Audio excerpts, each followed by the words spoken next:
Hello everyone. This video is the second part to my prior video titled How a Pilot Ended the Globe.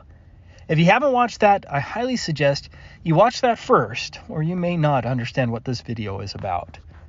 In short, if the globe were real, all flights must dip their noses to account for the curvature of the Earth. If a jet did not dip its nose, in just a few minutes, the jet would quickly gain altitude and risk the aircraft and its passengers. Globe proponents have varying explanation as to how an airplane adjusts for the curvature of the Earth, and they are entitled to their beliefs. I really don't care. But globe proponents cannot escape the absolute fact that the downward nose adjustment must occur. But the downward pitch of the nose following the alleged curvature of the Earth must be revealed in the stars, which would rise upward from the perspective of the pilots and passengers as shown here. If the stars do not appear to rise upward, then there is no curvature adjustment, which means there is no globe.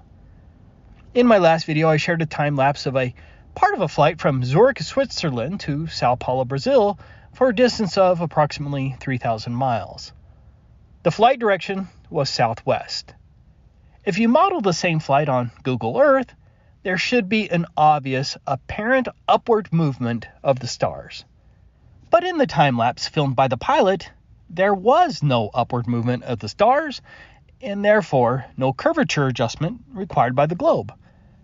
I also provided a second video from a different flight filmed by a passenger that again showed no upward movement of the stars. The primary counter-argument raised by the globe proponents was that the Earth's alleged rotation canceled out the upward movement of the stars. To help explain their position, if I were in the northern hemisphere standing on a mountain facing west, the stars should appear to drop, as shown here, based on the claim that the Earth is rotating towards the east. So, if I were flying at the equator at 1,000 miles per hour to the west, then theoretically speaking, the globe's rotation to the east at 1,000 miles per hour would cancel the upward motion of the stars.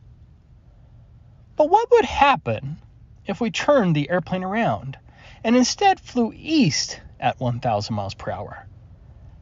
According to the globe, the flight and the Earth's rotation would no longer be opposing each other, but would instead be combining to make the movement of the stars twice as visible. With respect to the time lapse, the globe proponent claim was that even though the jet was headed southwest, the upward movement of the stars due to the curvature adjustment of the aircraft and the downward motion of the stars due to the rotation of the Earth canceled each other out equally. Let's call it the canceling out claim. None of that makes any sense because the airplane was headed southwest, not west, and the Earth's rotation at the equator is approximately 1,000 miles per hour. Even assuming the Earth's rotation was real, there still should have been some evidence of upward movement, even at an angle. But I'm not going to argue this further because it misses the bigger point. These globe proponents unfortunately set themselves up for a major problem. If the jet's flight heading southwest was perfectly offset by the globe's alleged rotation, then if the plane turned around and headed the opposite direction to the northeast, then the upward movement of the stars, as modeled by Google Earth, would have to double. It's not like the Earth's rotation can switch directions for different flights. By switching the aircraft's heading to the northeast, the flight and the Earth's rotation would no longer be opposing, but would be combining to double the apparent movement of the stars. Fortunately, in the comment section, Kevin Samuel provided a link to a pilot who filmed a time-lapse flying in the opposite direction, heading northeast. A big thanks to him. The video comes from the channel Best Airplane Seat. Again, this channel has no association with the flat Earth. But before we get to the main video I want to discuss, this pilot also filmed a time-lapse from Lisbon, Portugal to Sao Paulo, Brazil. That's almost the exact same direction as one I shared before from Zurich to Sao Paulo. But this video is almost for the entire flight. It's a time lapse at a distance of roughly 4,900 miles. This is what a star's time lapse at a distance of 4,900 miles should have looked like if we lived on a globe, as the airplane dips its nose downward to adjust for the supposed curvature of the Earth. It's still shocking to me how obvious this is. Now, let's watch the time lapse filmed by the pilot, which you can find here. For brevity, I don't want to track the stars again like last time, but I can assure you that there is no upward movement of the stars for the entire flight. This confirms it. There is no upward movement of the stars, evincing a commercial jet that is dipping its nose to account for the curvature of the Earth. I'm sure the pilot from Best Airplane Seat did not mean to absolutely debunk the globe here, but he did. That is a fact. But what about the claim that the Earth's alleged rotation canceled it out again? He did fly the exact same direction to the southwest as the last flight we analyzed. Fortunately, this pilot did make a time lapse in the opposite direction from Sao Paulo, Brazil to Lisbon, Portugal. Remember, by switching directions, if the globe canceling out claim was correct, then there should be twice the upward movement of the stars from what we just watched. Sadly, there is a major cut in the video. That's unfortunate, but we can still use it. I don't know why there's a cut in the middle of it. It's possible that the pilot spliced together two different flight videos. Maybe the pilot substantially changed his heading or something else, but it will not affect our analysis. Let's start with the first approximate 1,500 miles from roughly the beginning of the flight from Sao Paulo until after Natal, Brazil.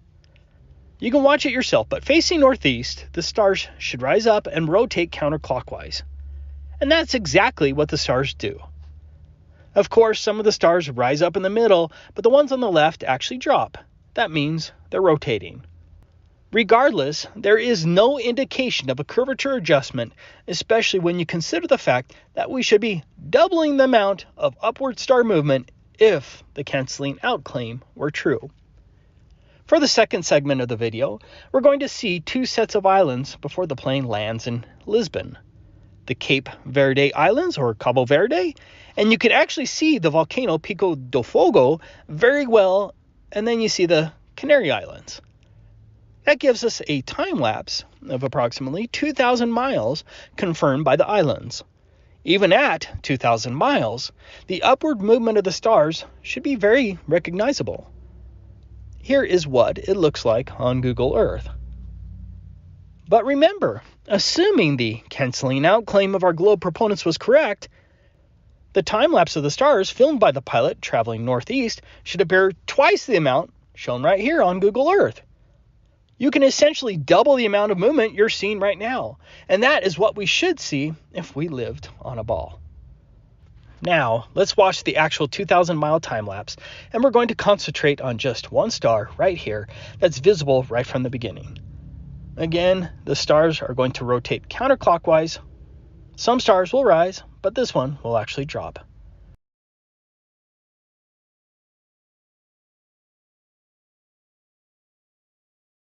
Here it is again.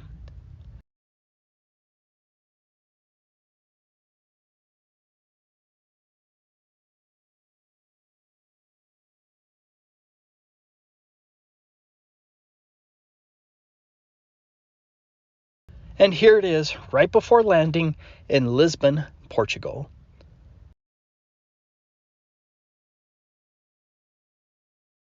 Here's the beginning position. Here's the ending position. The same star was visible for over 2,000 miles heading northeast. Comparing that to what we should have seen if we lived on a globe, the truth becomes obvious. There is no curvature adjustment by aircraft. This ends the globe. The upward movement of the stars should have occurred, but it did not. As confirmed from several video sources, commercial jets do not drop their noses to account for the curvature of the Earth. Forget my 20-mile laser test proving the Earth is flat. There is no measurable curvature over 4,900 miles. No curvature of the Earth means the Earth is demonstrably flat. Thank you for watching.